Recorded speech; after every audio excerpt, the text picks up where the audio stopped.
Hi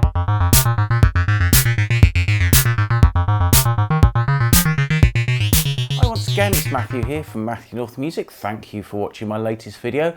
And as I say at the start of every video that I make, if you like what I do, if you're interested in the subjects I talk about, or interested in electronics, retro tech, anything like that, please think about subscribing to the channel. It really does help things along, and it's all completely free. And if you click the little bell icon, then you get notified of the next video. Now, today is a subject I was going to talk about a little while ago, but I never got around to doing it. And then I kind of thought, well, is it of importance? But bearing in mind Record Store Day is coming up on Saturday, I kind of think it is. And my thoughts are this, really.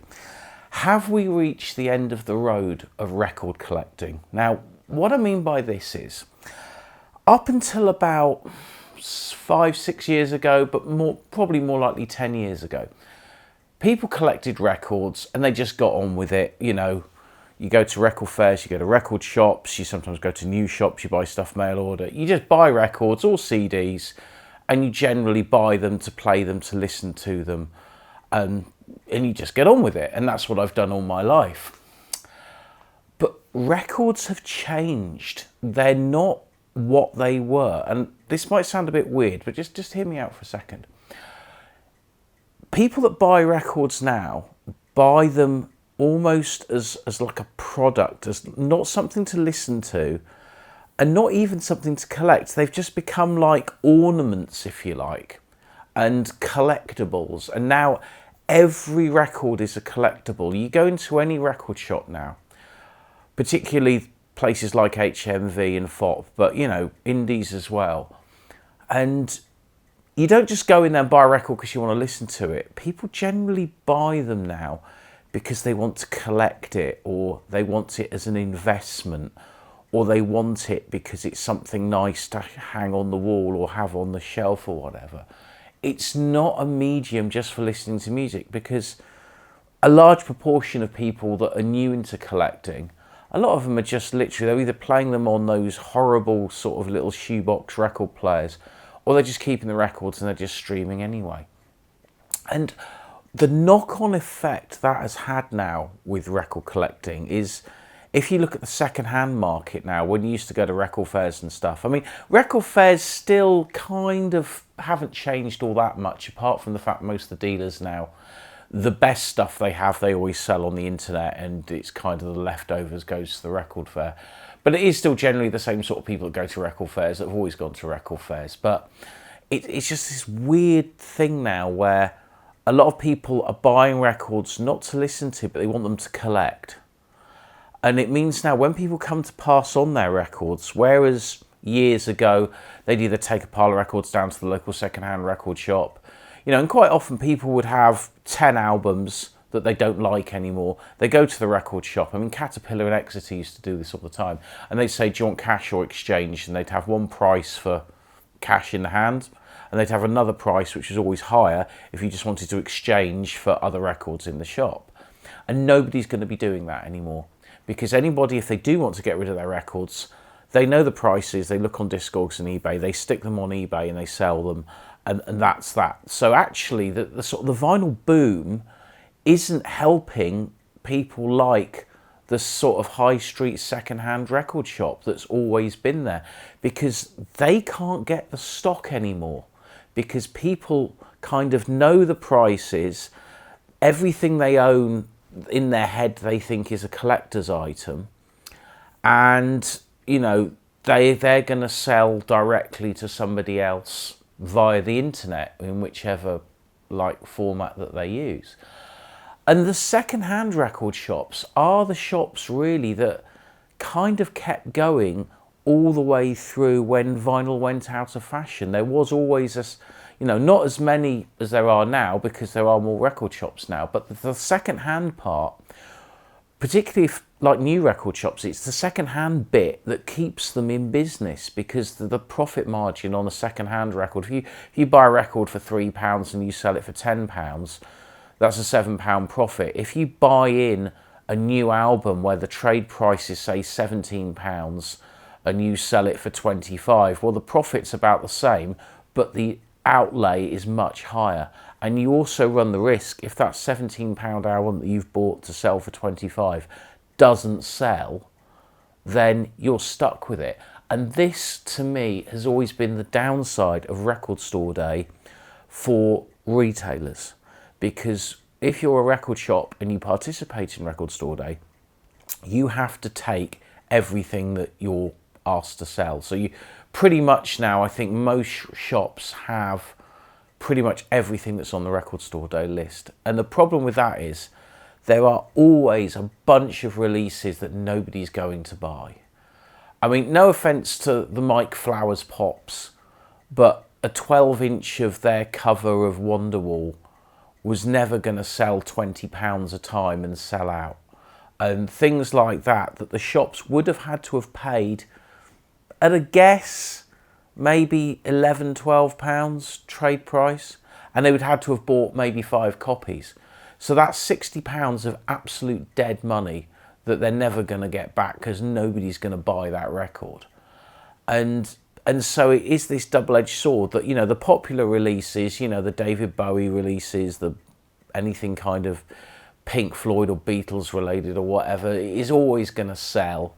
And, you know, a lot of the hip hop and dance stuff, that will always sell. But then there's this glut of stuff that nobody wants that will just sit there. Anyway, I kind of made a decision about my collection because I'm one of these people, and I'm not alone. I've actually sold my record collection a couple of times over the years. I first sold probably half of what I had when I bought my first house because I needed the money. And that was really hard because they were the records that I bought when they came out. But I've since rebought those records, but it's not the same. You know, if I hold a copy of, I don't know, Pink Floyd's Atom Heart Mother, I have 2 copies of that record. I have a nice first pressing and I have a quadraphonic pressing. But my actual first copy of that was a reissue I bought in about 1985 in Tops Records in Newton Abbot, and I sold that one. And even though I've got original copies and they sound nice and they're in pretty good condition, they're not the records that I had the first time around. And there's lots of incidents like this. And so when I resold a lot of my record collection the second time, which is when I bought my flat in 2006, it was less of a wrench to get rid of them. But then as time goes on, I kind of rebought a lot more records again because I just wanted them and I was in a position that I could. But then it kind of got to the point where I was buying records for the sake of it. You know, I was buying Record Store Day releases. I was buying deluxe box sets. And I do like a box set. I do like a deluxe box set. I do like the packaging. I do like playing them. So, you know, especially things like the Beatles box sets. I mean, I think they've all been brilliant. And, you know, there's a few others. I mean, the Pink Floyd early years box set was a bit of a disappointment. And I didn't buy the later years box set because I felt that was a rip-off. But, you know, I still do buy new music. I mean, the 2 things I bought this week, I've got the new CD by the Chris Barris Band. If you don't know who Chris Barris is and you like good guitar-based rock music, check him out because they're local. Well, they're basically a local band, but they're a major name. I mean, Chris has played with like Billy Gibbons and all sorts, and Josiah, who's his MD, guitarist, keyboard player and producer, he actually played on my cover of Save Your Kisses for me because he only lives up the road and has a fantastic studio. And you know, and I also bought this week, which is the reel-to-reel tape of Smiley Smile by the Beach Boys. Funny enough, an album I don't actually own, but I just quite fancied having it on this strange format of reel-to-reel because that's something I like. And that's the joy of collecting, is buying stuff you like because you want it. And I kind of think buying limited editions because they're limited editions that you're never going to play, I don't know, I just don't see the point anymore. And this is why at the beginning of the year I decided I was going to sell again a chunk of my record collection. I'm probably going to sell, I'd like to sell half, but I'll probably end up selling about a third. And I've sold probably 150 records so far on eBay. A lot of them not for huge money, they're not worth big bucks, but I like the fact that what I have left is stuff I really want to play. And I found that less is more. And actually having less records means I'm more inclined to listen to the records that I've got. I mean, you can take a band like Cream. You know, I had about 12, 13 Cream vinyl LPs. You know, I had monos and stereos of different albums and stuff. And actually, I've just gone and I've just kept the core. Fresh Cream, Disraeli Gears, Wheels of Fire, Goodbye, Live Cream 1 and 2. All the rest and the duplicates have now all gone. And I've actually had a couple of times this year where I've played all my Cream albums from end to end. I probably haven't done that for 30 years. So, you know, I think you can just become oversaturated with music and with records and just having loads and loads of stuff you're never going to listen to. But then there's other collectors. I mean, you've got people like, you know, the Stephen Wilsons of this world, or Ross Jennings from Haken, who's probably got, from these Facebook posts, like the biggest CD collection I've ever seen.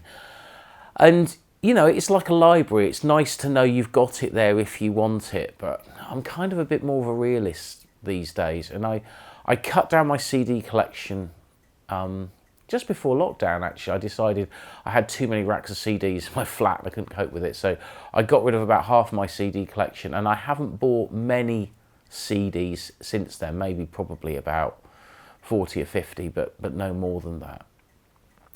And so my kind of thought is, you know, is the golden age of collecting over now? Because if you want a record or a CD, you can find it instantly. There's nothing's rare anymore. You can go onto Discogs or eBay and you can find 95% of what you want as long as you're prepared to pay for it.